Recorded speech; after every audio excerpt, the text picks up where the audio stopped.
مومن مردوں سے کہہ دو کہ اپنی نظریں نیچی رکھا کریں اور اپنی شرمگاہوں کی حفاظت کیا کریں،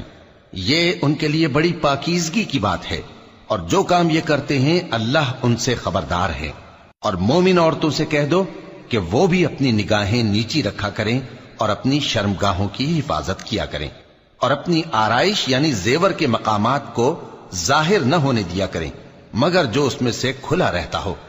اور اپنے سینوں پر اوڑھنیاں اوڑھے رہا کریں، اور اپنے خاوند اور باپ اور خسر اور بیٹوں اور خاوند کے بیٹوں اور بھائیوں اور بھتیجوں اور بھانجوں اور اپنی جیسی مومن عورتوں اور لونڈی غلاموں کے سوا نیز ان خدام کے جو عورتوں کی خواہش نہ رکھیں، یا ایسے لڑکوں کے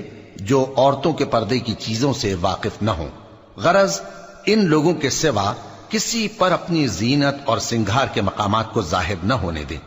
اور اپنے پاؤں ایسے طور سے زمین پر نہ مارے کہ جھنکار کانوں میں پہنچے اور ان کا پوشیدہ زیور معلوم ہو جائے۔ اور مومنوں سب اللہ کے آگے توبہ کرو تاکہ فلاح پاؤ۔